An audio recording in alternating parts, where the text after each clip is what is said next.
Why are you voting for Trump this election? Because our country has went to hell in a handbasket in the last 4 years. Too many illegal immigrants taking over, burning up our resources. Crime is crazy.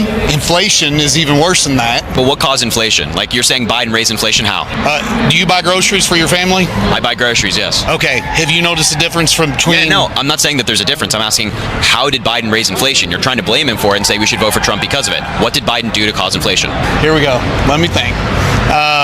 Fuel being one. As soon as Biden took office, he shut all the pipelines down. That caused gas prices to rise. You know that we're actually drilling more oil right now than ever before in American history? No. Yeah. According to the Energy Information Administration, it's a federal government agency. They report on this every single month and every single year. We're actually drilling more than we were under Donald Trump. Okay. To all of you Trump supporters out there, you got played so badly by Donald Trump. His entire campaign promise to you was we're going to lower prices. Now, just today, he said it's going to be very hard to lower grocery prices. After saying he could do it like that, it would be so easy. And Donald Trump also recently said that he couldn't guarantee that his tariffs won't raise prices. So congratulations, MAGA. Not only are you not getting lower prices, but instead you're getting higher prices because we pay the tariffs. All of us were telling you before the election that this would happen, that Donald Trump's policies are only going to raise prices. He can't just magically lower the price of groceries. You didn't listen. As the holiday season brings families together, one topic seems impossible to avoid: politics. For many Trump MAGA supporters, the promise of making America great again now collides with the reality of skyrocketing grocery bills, unfulfilled pledges, and growing frustration of the cost of living. Across the country, family gatherings are turning into the battleground over who's to blame. In homes across America, the dinner table isn't just for the turkey. It's a forum for navigating broken promises, shifting allegiances, and a stark divide between generations. Can these families find common ground? Or will the cost of living continue to drive them apart? Let's jump into the videos. I'll be back with more commentary. We're all asking ourselves the same question. You know the question you've probably asked yourself today. Is it finally time to cut MAGA Republicans out of our lives? Coming into the holidays where so many of the people who are going to be doing the planning and the cooking and the cleaning just got thrown under the bus, we find ourselves where we're asking these people and all the other reasonable people, once again, to dig deep and find empathy for the people who just voted against all of our rights. We've done this before. We did this in 2016. We did it all through 2020. Now we find ourselves in the same position. Kim Scott coined the term ruinous empathy in a book called Radical Candor a few years ago. The theme of the book was that in order to actually help somebody, you have to care deeply and also challenge directly. We've cared deeply for the better part of 10 years, and I think in the process we've trained these people to believe that we will tolerate anything. The basic social contract is simple. I'll take care of you if you take care of me. But these people, they wrongfully believe that gas prices and egg prices are somehow going to magically go down, and that even if they do, that outweighs the fact that they just voted against half the population. At what point do we stop just caring deeply and we start challenging directly? I think this point. Do you remember when all these MAGA dumbasses were on this app saying things like, Trump, save us, Trump, and oh, look at the price of these groceries. I can't even buy a thing of eggs and bacon. I spent $400 on my family, but Trump will fix it.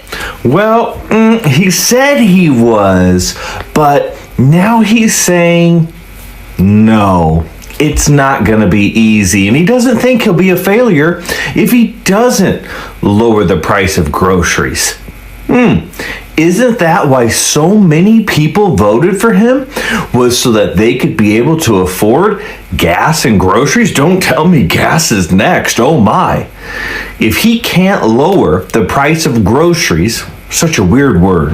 When you think about it, groceries, what a weird word. Yeah, those are things that come out of the man's mouth, and you thought he was going to actually lower the price of groceries? You dumbasses. Like, if you thought he was going to do that, and he said he was going to do it fast, so I don't want any MAGA coming in here saying, oh, he didn't say that, and it's going to take time, and you got to give him a chance. No, he said it was going to be very, very fast. As soon as he got elected, prices were going to start dropping. That is a direct quote. And he now says it's not going to be easy because once they're up, it's hard to get them down. He was going to make all those everyday things more affordable. And that's what you guys have been bitching about for months. And now he can't do it. So not only is he going to have tariffs that he can't guarantee will bring down the price, he also said he can't bring down the price of groceries. So why did you vote for him? What's happening that he's doing? Because he hasn't even taken office yet, and he's already pulled the rug out completely from under everybody who voted for him's feet. So FAFO, looks like we're all going down together because Donald Trump ain't fixing shit. We've got some breaking news. A top British economist is warning the world that the United States may soon be plunged into a severe economic recession. Why, you ask? Well, because if Donald Trump actually follows through on the promises he made in the campaign, the damage to the United States economy will be swift and it will be severe. Two main things will lead to economic recession in the United States. First and foremost, the Trump tariffs. If Donald Trump follows through on his plans to slap massive tariffs on imports, especially from those countries from which we import most of our things, we are going to suffer mightily as a result here in the United States. What else? His mass deportation plans. If he rounds up and deports millions of migrants who do the jobs that Americans don't want to do, important jobs like growing and harvesting our food, working in our dairy and our meat processing plants, working in manufacturing, working in construction. If Donald Trump rounds those people up and deports them, there are going to be severe shortages of goods and services in this country and massive price increases. I know that Trump supporters are economic illiterates, but the fact that they have no idea how economics work does not mean that the laws of economics will cease. They will not. If Donald Trump does what he says he's going to do, what these fools voted for, we are all going to suffer. I am all in favor of these fools finding out, since it was they who fucked around. The rest of us, unfortunately, are going to suffer right along with those fools. But at least we'll be able to point to those idiots and say, we told you. I always get confused when someone say they vote for Trump for the economy, because if you look at the top 10 states with the highest GDP per capita, most of them are blue. Well, you might say GDP per capita is not a good indicator of quality of life. You should look at the average income. Well, if you look at the average income per capita, then more states out of the top 10 are blue. So, am I missing something? Can someone who voted for Trump enlighten me a little bit? Guess who else is going to make them feel as stupid as they are? Who? Being a menace is life-giving, okay? It fills my soul with an eye-rolling joy rivaled by only one thing, okay? As a straight white female, I am just privileged enough to be extremely problematic. I am becoming a professional instigator. I honestly didn't know that ruining their Marmalade Messiah fanfiction would be this fun. If they want to worship a little fat man in the pins, then I'm going to grab them by the wampus ween, and the more they squirm, the harder I'm going to squeeze. If they're not red in the face defending their 80-year-old Cheeto man, then I'm not working hard enough. I'm not here to make warm family memories. I'm here to make them feel as uncomfortable as they've been making others feel for the last 8 years. I'm not ruining the holidays. I'm just fact-checking their MAGA fantasies and calling out their wild hypocrisies. Every time they quote Fox News, I choose violence. I might as well feed my cold, dark heart with their discomfort and shock. Their cognitive dissonance is my love language. Their discomfort is foreplay, and I haven't. It's crazy how it's only been a month and Trump supporters are already regretting their vote. We told you so. So get ready for house prices to go up. Yeah. Get ready for any kind of repairs that you may want to do in your property, any kind of renovating, any kind of, upgrading that you want to do in your property to be more expensive. Get ready for your rents to go up. Yeah. Because if we are going to have an increase on our tariffs, it's going to have a significant impact on almost everything that we ever have to spend money on. And politics aside, the math is just the math, right? So everyone just has to start preparing for what you need to do to create a better situation for yourself. So if you're looking to purchase a property and you are able to, I suggest you move forward with doing that. If you are, for example, thinking about upgrading your roof, upgrading anything in your property, obviously it's all going to cost money. It's ideal that you go ahead and do that now. And I'll explain to you why.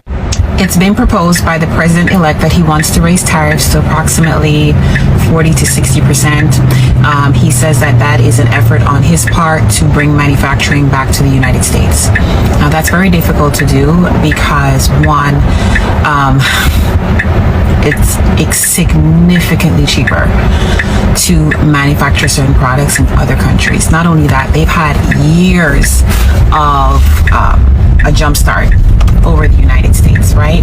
They have also a significant amount of people available to do the work that needs to be done to produce the raw materials, the inputs that we need in order to produce certain products here in the United States. So even though we do manufacture some things here, there's always some raw material somewhere that we just do not do here. We do not even grow cotton here. Like, I don't even know if we do any at all, but I doubt we do any enough to be able to have materials to make clothes. Anyway, the reason why I wanted to talk about this is because we are looking at new construction being even more expensive than it is right now. It's going to definitely push out a lot of people that already are struggling to afford to buy certain things, certain homes. They're not going to be able to afford what's to come. It's going to be outrageous. I really feel like this is going to have a significant impact on our country altogether if this is really done. A part of me doesn't believe it's going to happen, but you have to prepare regardless of how you feel. Because economically it doesn't make sense to me, but I don't make the rules. So we have to adjust. So if you're in a position where you want to purchase, go ahead and do that, especially if it's new construction.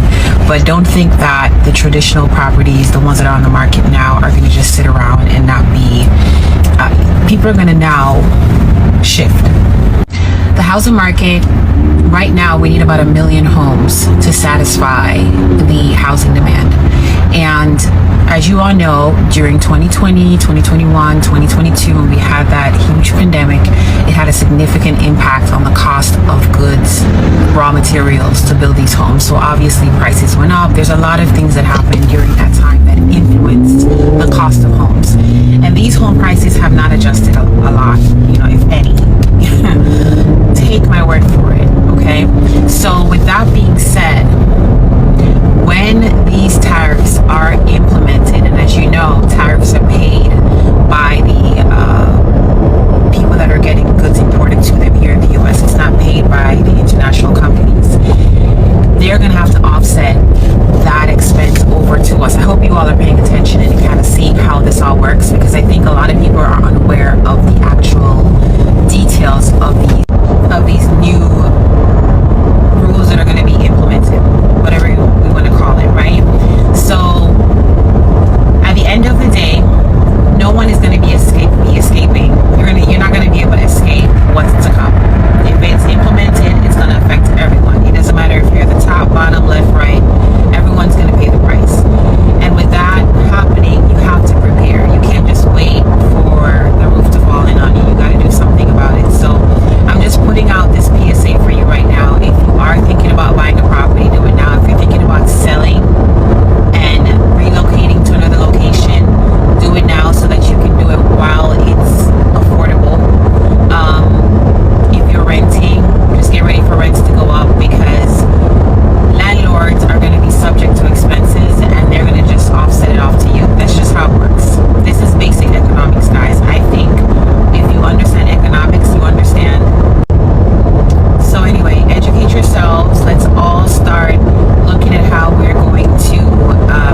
So they talking about, the F around and find out thing that's going on with America and, all that's going on.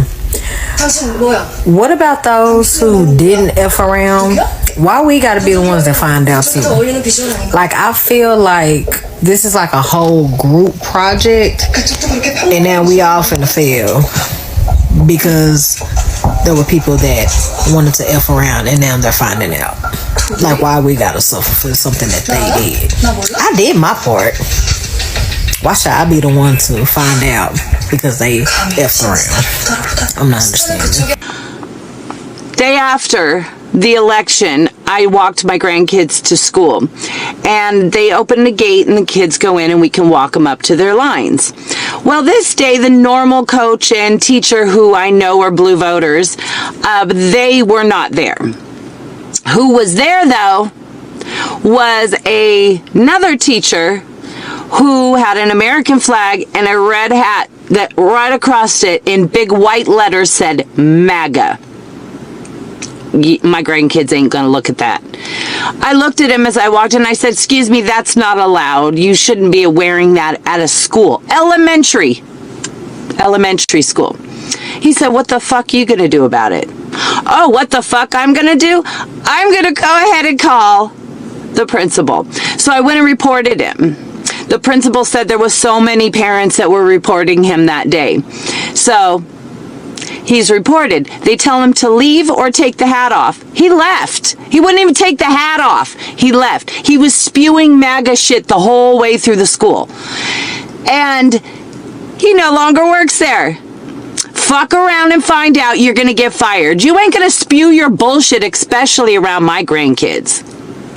Let's see for chapter 2. Who's next? To all of you who are blaming us Arabs for Kamala losing, I'll tell you this. Kamala had everything already. All she had to do was stop sending billions of dollars to a foreign country. All she had to do was listen to the people, and she refused to do so. She shut down our voices time and time again. What did you think was going to happen? She's a grown woman. She made her choice, and she dug her own grave, and that's it. It has nothing to do with us. Particularly Palestinian voices were even talking about not endorsing the red and blue parties. And what do, some of you? You vote for the parties that are hurting them in the first place. Did Palestine teach you nothing, or do you just not care about them? My favorite thing about the winning side right now is how much they're making fun of people for grieving, and they're like, oh, are you gonna cry about it? Well, yeah, because that is a healthy way to process emotions instead of throwing a literal temper tantrum like children and trying to overthrow the government because they don't like what they said. Oh no. So I have a theory why so many people who voted for Donald Trump are suddenly so embarrassed and they don't want to talk to their friends who voted for Kamala Harris. They didn't really believe that either candidate was going to do anything for them, so they decided to vote for the person that was going to make people that maybe they're jealous of, they're resentful of, they just don't like, make those people suffer. They honestly might not have even thought he was going to win. Now it's sinking in for them that they have to deal with the consequences too, and they don't like that. That's why the Change My Vote search has been so heavy in red states. Veterans, you're next up on the FAFO block, because Elon Musk's new Doge department to cut costs and expenditures, they're looking at just cutting out everything that has their authorizations expiring this year. Number 1 on that list, Veterans Healthcare, with $119 billion. And if you're thinking to yourself, no, that wouldn't happen, Musk wouldn't do that to us, he isn't from here. He doesn't give two shizzes about veterans or even the people of this country. He sees this and goes, ooh, that's a lot of money that I could put into SpaceX or in my pocket. So to the veterans who did not vote for this, I'm very sorry. Thank you for your service. And I hope that something still remains of this. But if you voted for Trump, I hope that you get everything that you voted for. Alright guys, there you have it. The holidays are supposed to bring us together. They're about family, love, and connection. But this year, it feels like there is an elephant in the room at every dinner table. And no, I am not talking about the turkey. I am talking about politics.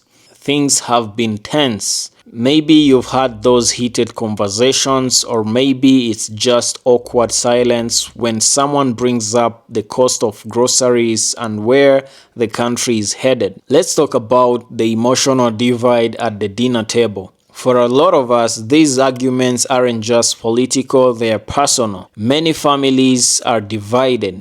Some of us are frustrated, asking, what happened to those promises? Others still defend Trump, saying, give it time. And that's where the clash happens between generations, between perspectives, and sometimes even between spouses. It's hard because these aren't just strangers on the internet. These are people we love, the people we grew up with. Now, how is the reality versus the promises? Let's talk about those promises for a second. Lower grocery bills, a stronger economy, a better life for working Americans, that's what we were sold. A lot of us, including you, wanted to believe in that vision. But now, look at your grocery bills. Eggs, milk, meat, everything costs more. And it's not just groceries. Rent, gas, utilities, it's all adding up. So I have to ask, are we really better off now? For a lot of families, the answer is no. You know what's making it worse? The Trump tariffs. They were supposed to protect American workers by taxing foreign goods. But here's the thing. They didn't hurt the corporations or their foreign government. They hurt us, American families. Think about it. Tariffs on Chinese goods made everything from electronics to clothing more expensive. And when you combine that with inflation, it's no wonder people are feeling the squeeze. And here's the wake-up call. Who's paying for these tariffs? Spoiler alert, it's not the billionaires, it's us. It's our wallets. And that's what makes this so frustrating. We were told one thing, but we are living another. How about the broken promises and accountability? I know some of you might be thinking, but it's not Trump's fault. And sure, not everything is. But at some point, we have to hold leaders accountable for what they promised us. It's okay to admit that something isn't working. Blind loyalty isn't good to put food on the table or gas in your car. If we really care about this country, we have to be willing to question the people we support. That's not betrayal. That's love. Love for our families, love for this country. Thank you very much for watching this far. If you're new to this channel, kindly consider subscribing, like the video, hit that notification bell for more videos like this. As always guys, see you on the next episode.